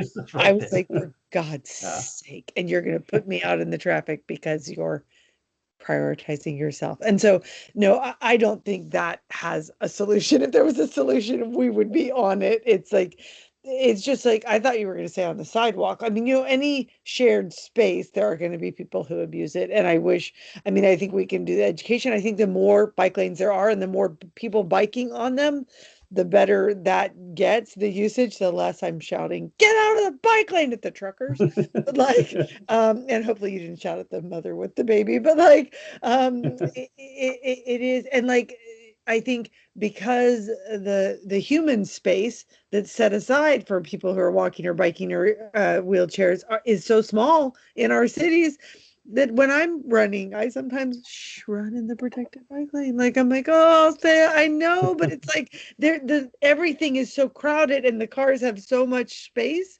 It really is like, how do we prioritize people space, human space? And we're all talking, and we haven't even mentioned people who are in wheelchairs who need to get around, and the protected bike lane is sometimes the only part of why you don't like to run on the sidewalk is the up and down and up and down and up and down. And I mean, it's hard. And I think that as long as, back to the first answer, as long as we keep prioritizing cars over people's spaces, it's going to continue to be this really frustrating experience. Yeah, I totally agree with all that. I think there is a PR element to this. I guess I could look it up and see what some other places are doing and maybe send it to the group if I find anything good. And I'll ask our team if there's anything there. I think it's there's like Elizabeth said, it's always going to happen. And there is this thing that's our expectations are raising because it's getting better, and you're sort of oh, Arlington's a great walking place, and it's pretty good for biking too, in most of the places, and so it's getting better, and you're kind of oh, well, wait, what's this all about? I think people are gonna, oh, well, I could walk here, can I, or run here, or whatever. I do think there's something about. I heard that there was some research done around messaging. I think it was in Boulder, Colorado, a couple of years ago, around bike lane messaging, and so everybody has a space sort of thing, and it really resonated with the people who drive. Hey, this is for you too, so you don't, you're not in a dangerous situation yourself where you're going to possibly hurt somebody, or you have to wait for these people. I think the similar thing is like creating great walking spaces and creating great biking spaces. Like it all goes together. And if we can do that and sort of talk about how we're doing that, like it's a proactive thing, like we're actively trying to make great spaces, especially for active transportation, it could go a long way. But yeah, you're always gonna have people doing that sort of thing. Yeah, I was just wondering if there was also maybe a way to like even do painting in the bike lane to just warning bikes, something to. Oh make yeah, people right. Like aware. more markings. Gosh, yeah, I don't Yeah, know. yeah. Yeah. Mostly screaming like Elizabeth, I think. Yelling and things like that. That works. I'm telling you, the truck driver just got in his truck and apologized and drove away. Oh, just kidding. My bell is really loud. Well, thank you so Thank you. very much. We could keep going, I think, for several hours. I know I have a bunch of questions, but we're going to have to move on because I think we just have a few minutes left for one more presentation. Thank you tremendously much. All right, and Elwin is going to do the last topic, which is protected bikeway prioritization. Thank you, Elwin. Yeah, thanks, Cynthia, and thanks, Bill and Elizabeth, for joining us. Speaking of nibbling around the edges, I'm here to talk about quick builds with y'all. This is a part 2 of a presentation that I gave last year, just, proposing this new strategy that we're doing in terms of prioritizing improvements for existing protected bike lanes around the county. So you might see some repeat slides from last year. But just to bring everyone, just a refresher to bring everyone up to speed, here's a map of all the existing bikeways that we have. I color coded some of these to show existing protected bike lanes. So when I say protected, I mean any kind of physical barrier that's between the travelway or the bike lane. So over the past year, we've been having a new prioritization in terms of using different metrics to prioritize which bikeways will get more priority over others. And just to keep everyone up to speed, this is in line with our quick build program in terms of, having the initial like bike lane striped and then moving on to having more infrastructure allocated towards it as time goes on. So even though a bike lane may have, just a paint strip on the ground or might have a flex post, that very much is like the initial stage or the first stage of a bike lane. So, this is an example from the website for People for Bikes, where, they basically have like different iterations, an evolution of a bike lane from like, from an idea from a demonstration all the way to actual poured concrete infrastructure with things like vegetation or actual barriers to prevent people from parking their cars in the bike lanes. And we do follow this in Arlington. So going back to what I mentioned in terms of metrics, here's just some examples of how we are deciding which streets to prioritize for more infrastructure, using metrics with regards to equity emphasis areas, Vision Zero, in terms of using data that we get from Reporter Problem. So, sometimes when folks submit things through Reporter Problem, they sometimes feel as if it kind of just disappears. But no, we are looking into this, and we do track which streets have much more violations for people parking in bike lanes. But we're also, have a lot of feedback and guidance that are dictated from the bike element in terms of, upgrading facilities to meet our priority bikeway network, and in terms of connecting to destinations like schools and employment centers and things like that. So this is kind of like the top list of projects of corridors that we've been looking at for the past year. I did mention that Clarendon and Wilson always score highly in terms of, the amount of amenities, the amount of like, things like libraries, a lot of crashes that are occurring that are as a result from, mostly turning vehicles and things like that. But the idea is that we prioritize a corridor each year, so we're slowly moving down the list. So these next few slides are examples of how we've been targeting some of these improvements. Give me 1 second. Someone's in the lobby. Okay, sorry. So this is an example of like Clarendon Boulevard, for example, where we're incorporating all this data in terms of where crashes are occurring, locations of capital bike share stations, for example, lining things up in terms of capital projects and development projects, so we get more bang for our buck by combining these efforts, and just finding locations for where we could install more permanent infrastructure like concrete to protect people riding the bike lanes. So yeah, for example, Wilson, just want to warn you that these are, awful images of seeing people parking in bike lanes, but also, for example, on the picture on the right, even though that car is not technically in the bike lane, it's still not providing a bike comfortable atmosphere in terms of, reducing the distance for, the buffer space. And sometimes some people park their cars onto the flex post, knocking these over as well. So we're looking at all these issues in terms of how we prioritize the bikeway infrastructure. So for example, over this past year, we've been installing more concrete protection. I'm not sure if folks on the call have seen some of these on Wilson Boulevard, but we're doing our best to try to target these improvements, particularly like at the mouths and exits of these bikeways as they cross over driveways and intersections. So doing our best to try to, you know, disincentivize people from parking the bike lane, basically. And this is a particular big one that we did at the intersection of Queen and Clarendon Boulevard. It's a pretty large area with just with the striping and just a flex post. And this past summer, we've installed this large concrete area. And we were able to install some grass there as well to try to pave the area to try to foster better stormwater management. So this is a project that we're really proud of and something that we want to keep continuing as the years go on throughout the county. And then this is like a teaser for what's coming up next for Clarendon further down the street in terms of having not just more protection for people biking, but also opportunities for more protected crossings for people walking and rolling across the Clarendon Boulevard. So I'm not sure if this is starting construction yet, but this is coming on in the next few weeks or next few months, I guess. But yeah, moving on to what I wanted to hear the most from this committee is your experiences on Quincy Street.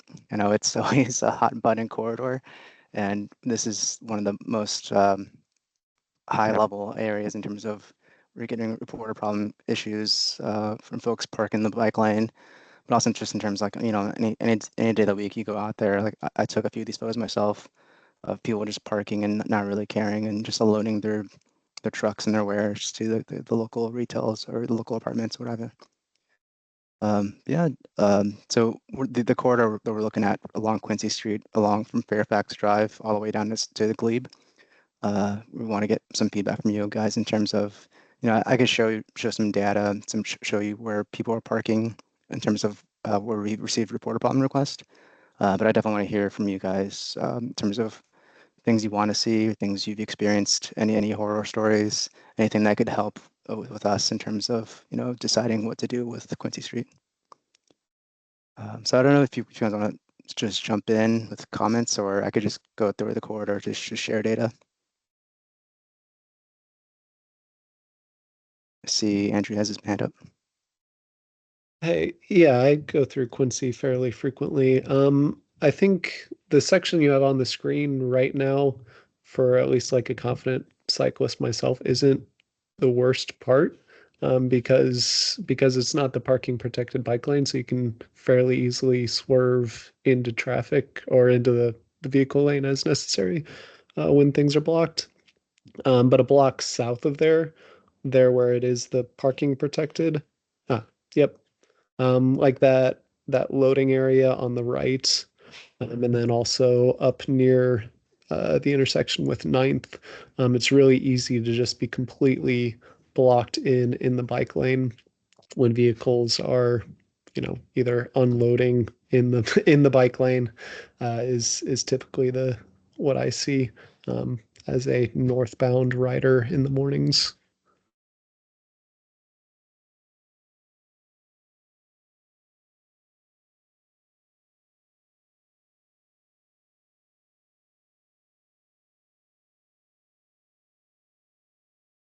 Yeah, thanks, Andrew. As you can see, like these little green X's represent where we received reports for blocked bike lanes from reporter problem. So this area in front of the subway is a pretty active area for where, like you mentioned, people may feel boxed in, or they might have to like swerve out of the way or get on the sidewalk. Worst case Yeah, scenario. that exactly matches my experience. Mm. Or sometimes if I see that it's blocked when I'm crossing Wilson from further south, like I'll take the lane as I'm crossing Wilson rather than going into the protected lane and getting boxed in. Mhm.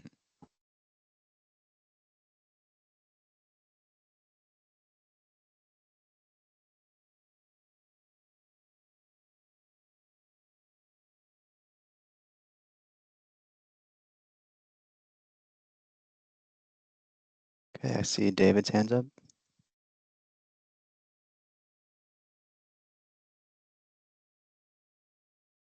Can't hear you, Dave, if your mic is off.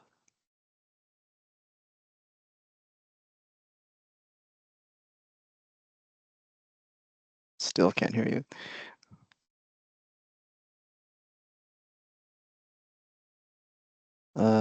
No, still can't hear you, but we can come back. Caller, did you have a question? Well, more comments. Obviously, I think the worst culprit I've experienced is the Taco Bamba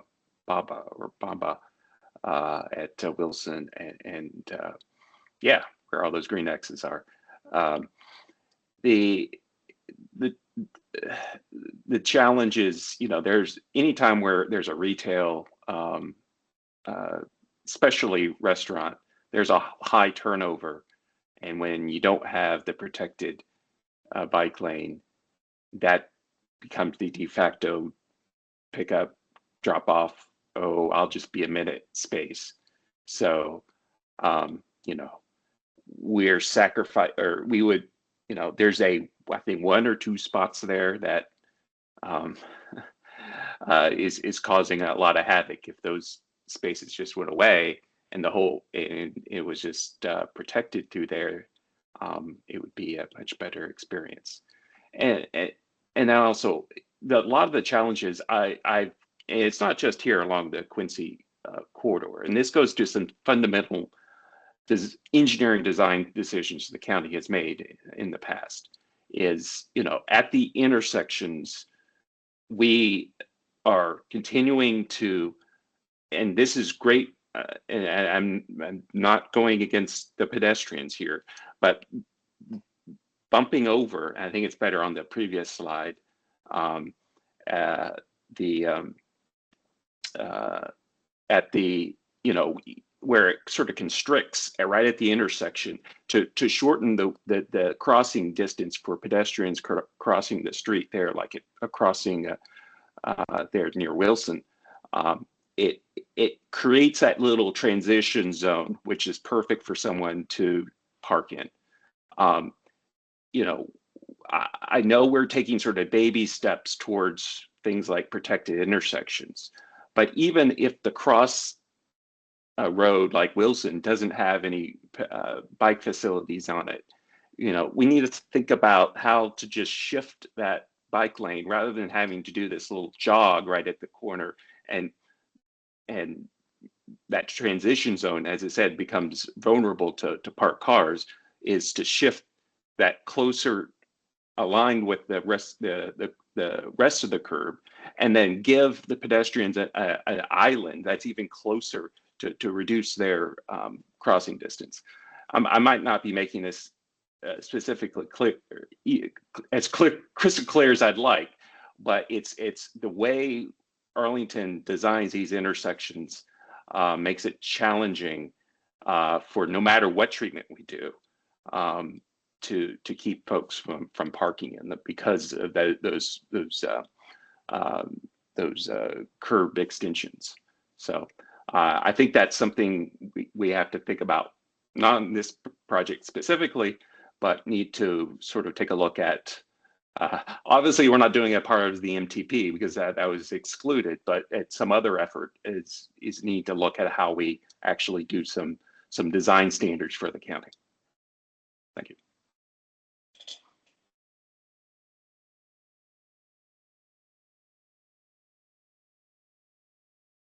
David, you want to try jumping in again?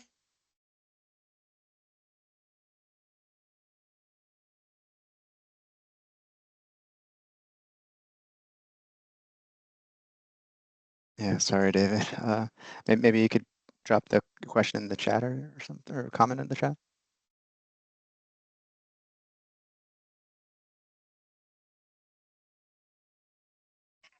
Chris. Yeah, I mean, I think the pain points are largely well known on Quincy. Taco Bamba is always an issue. The Residence Inn is always an issue. That loading spot in front of the Virginia ABC is always an issue. And those one or two spots right in front of Central Library that don't have much in the way of sticks are a common problem as well, in my experience. So just wanted to make sure all those are on the list to be looked at.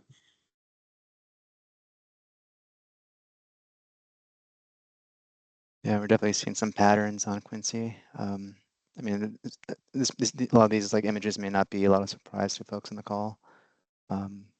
Even just walking out there like a few weeks ago, there was already people parking in the bike lane along Mosaic Park, for example. So actually, where I took this picture of this Coca-Cola truck right in front of Mosaic Park. So that seems to be a hot area for people to deliver.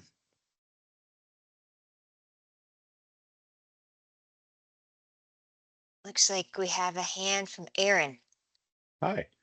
Well, first thing, Ellen, that picture that you've got there, that's my report a problem in front of the Central Nice. Library from last winter.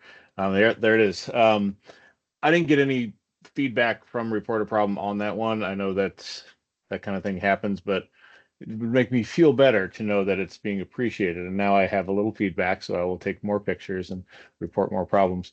But I'd just like to see what can we do to get the police a little more involved in helping the problems, because Saturday morning, a month or so ago, there was a stretch limo parked, I think it was in front of the Taco Bamba, right on top of the bike lane. And I had to persuade a police officer. I was at the stoplight just about to not be able to use that bike lane.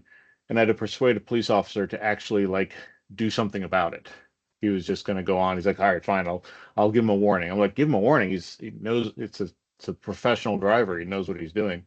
In front of the Central Library, coincidentally, the day after I reported this, Madeira, I think it was a school bus. The next day, there was a parked car, or sorry, a car pulled over by a police officer in the bike lane, just about a quarter of a block further north of the Central Library.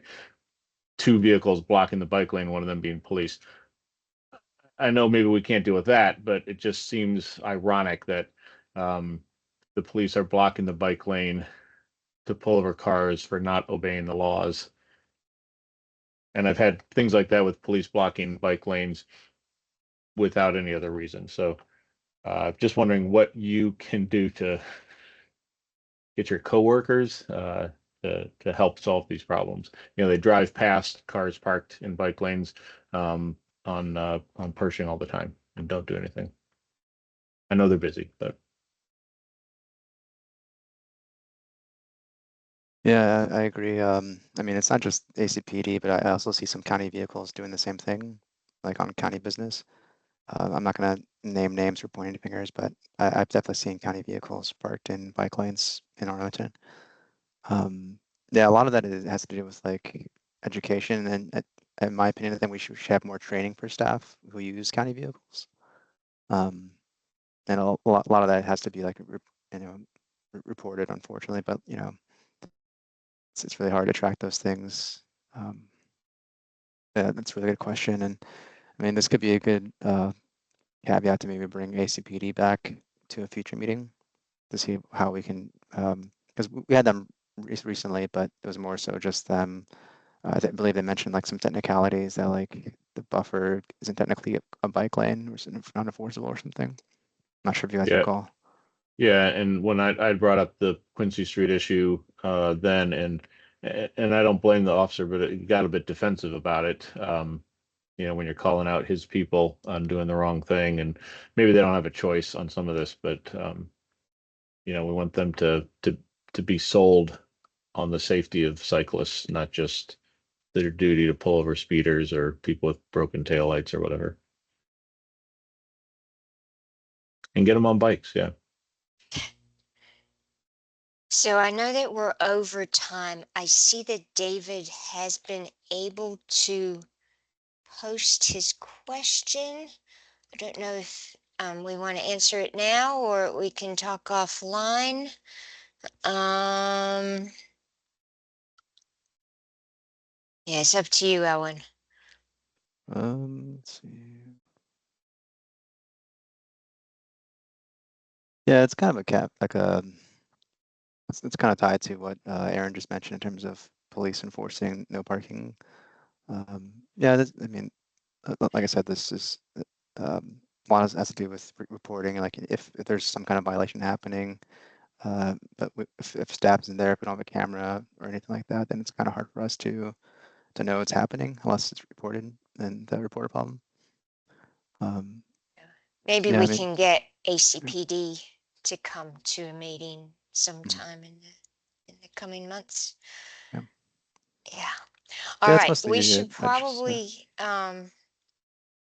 probably keep on moving because it is 9:06. But thank you very, very much for that presentation. And I imagine it's okay if people email you or, with suggestions, Elwin, because I'm not sure everyone got a chance. Yeah, for sure. There's no time limit on this, so but the more questions, comments, the sooner the better. Great. Okay. Why don't we do real quick? Does anyone have BAC business?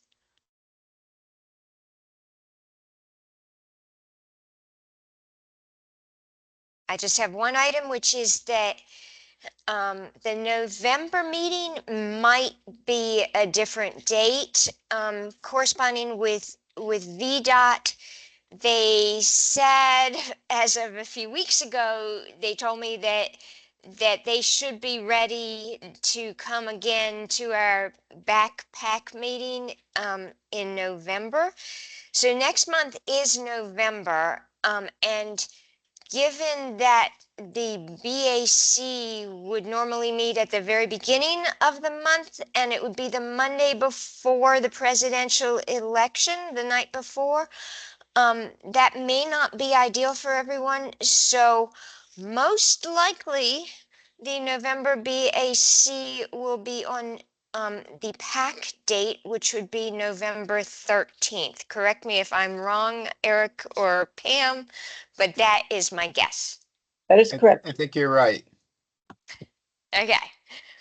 All right. If we're all finished, nobody has any pressing matters, then I wish everybody a really good evening. And sorry to take 8 extra minutes of your time, but we had some great presentations and discussions. So thank you all. Thank you. Thanks, everybody. Thanks. Have a good Thanks a night. lot. Thanks. Bye. Bye.